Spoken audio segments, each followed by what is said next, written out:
Cracking the Code by Jesmyn Ward.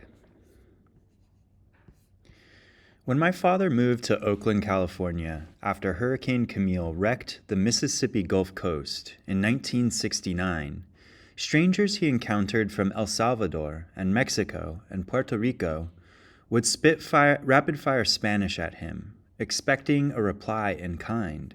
"Are you Samoan?" a Samoan asked him once. But my father, with his black silky hair that curled into Coke bottle waves at the ends, skin the color of milky tea, and cheekbones like dorsal fins breaking the water of his face, was none of these things. He attended an all-black high school in Oakland. In his class pictures, his is one of the few light faces. His hair is parted in the middle and falls away in a blousy afro, coarsened to the right texture by multiple applications of relaxer.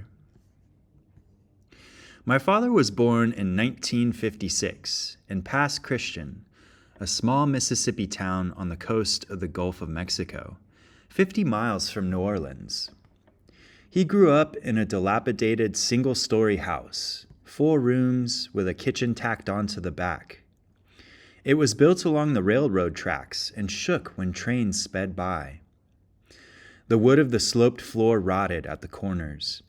The house was nothing like the great columned mansions strung along the man-made beach just half a mile or so down the road.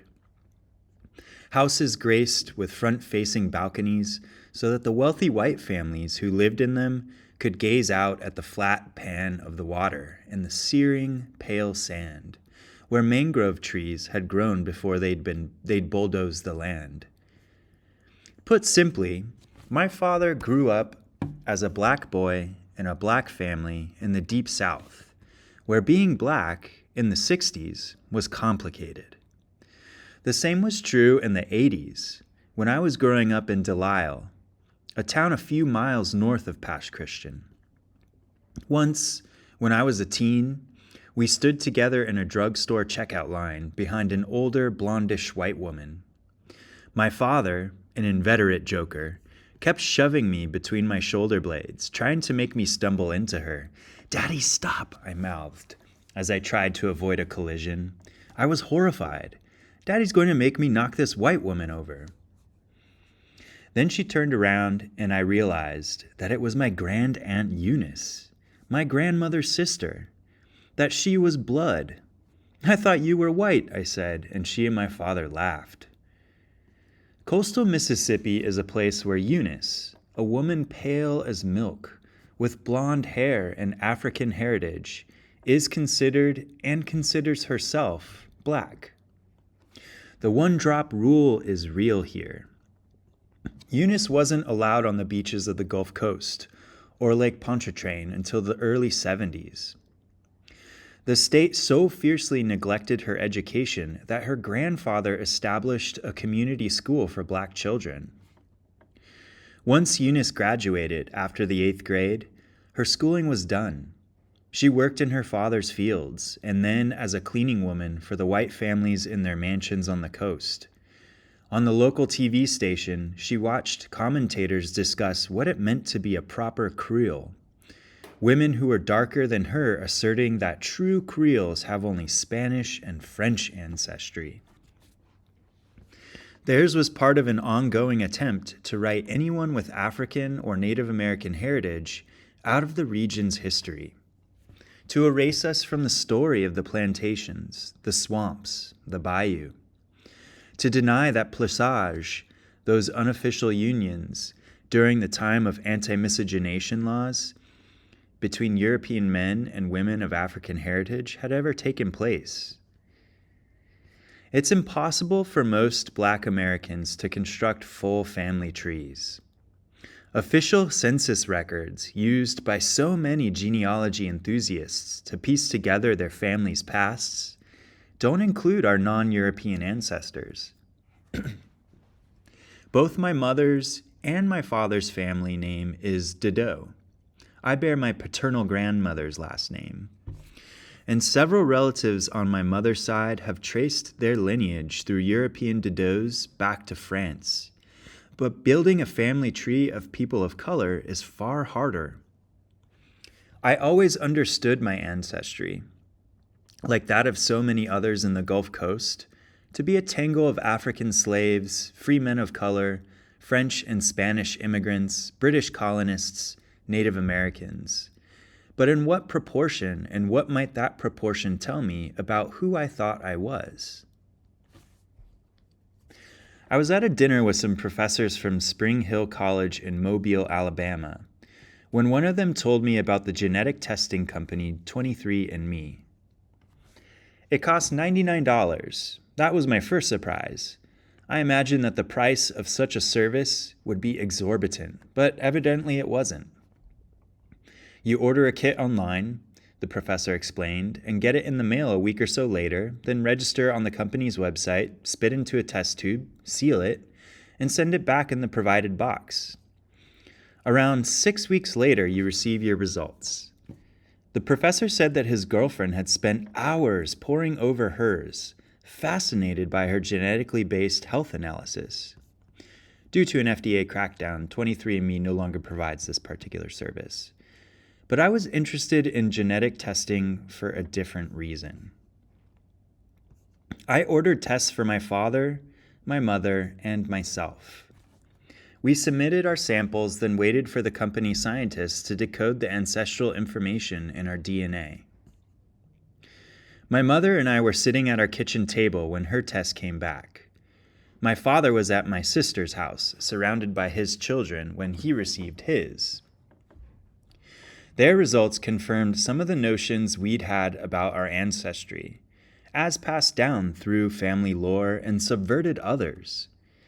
My father, who'd always believed himself to have Native American heritage, and who had a strong affinity for Native American history and culture, found that he is 51% Native American, as well as nearly equal parts Sub-Saharan African and European, British, Irish, Spanish, and Ashkenazi, 23.5% and 22.5% respectively, and just over 1% North African.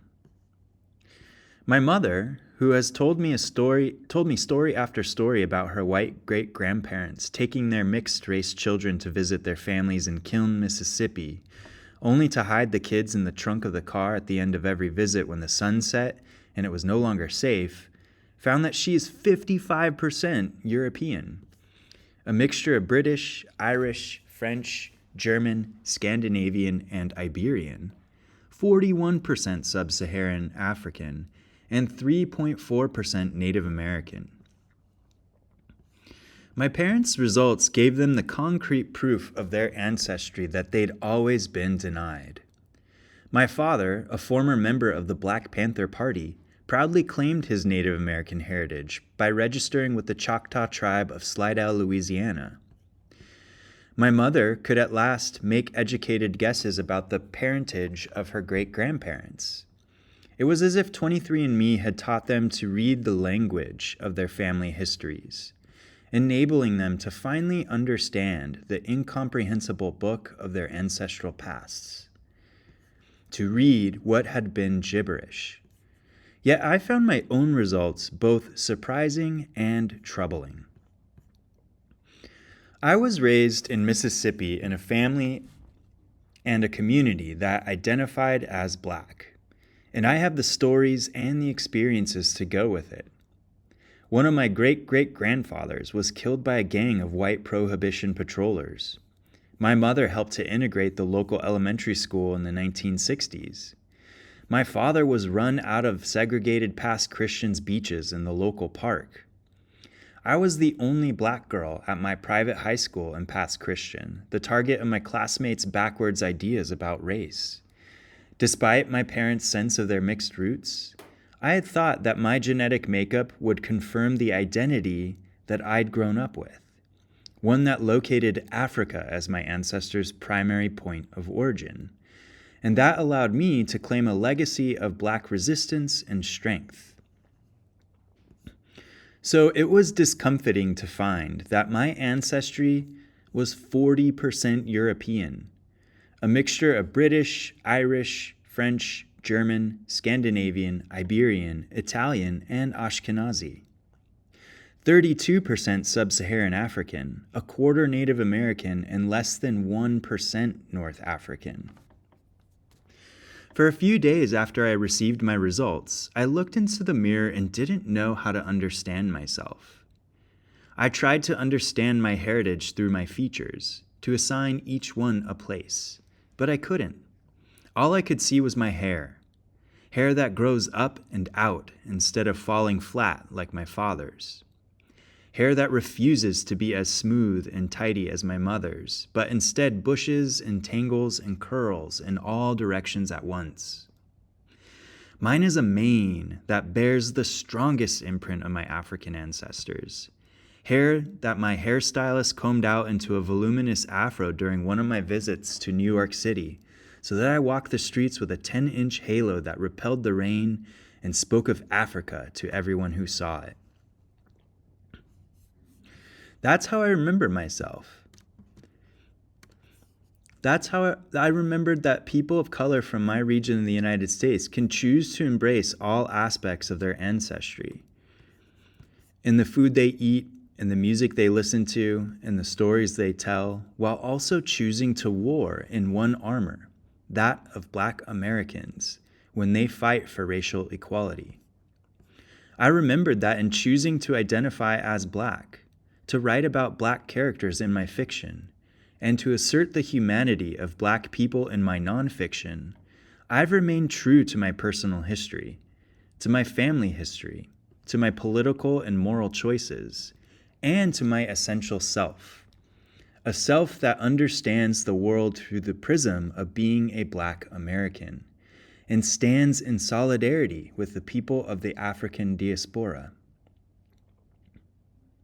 This doesn't mean that I don't honor and claim the myriad other aspects of my heritage. I do, in ways serious and silly. I read Philip Larkin and Seamus Heaney and love all things Harry Potter and Doctor Who. I study French and Spanish and attempt to translate the simplest poems by Pablo Neruda and Federico Garcia Lorca into English and fail awfully. I watch obscure French movies with subtitles. I attend powwows and eat fry bread and walk along the outside of the dancing circles with a kind of wistful longing, because I want to understand the singing so badly, because I want to stomp the earth in exultation and to belong in that circle too. I imagine that my ancestors from Sierra Leone and Britain, from France and the Choctaw settlements on the Mississippi Bayou, from Spain and Ghana, all those people whose genetic strands intertwine to produce mine, find that same longing, even as they found themselves making a new community here at the mouth of the Mississippi. Together, they would make new music, like blues and jazz and zydeco, and new dances, second lining through the streets. They would make a world that reflected back to them the richness of their heritage, and in doing so, discover a new type of belonging.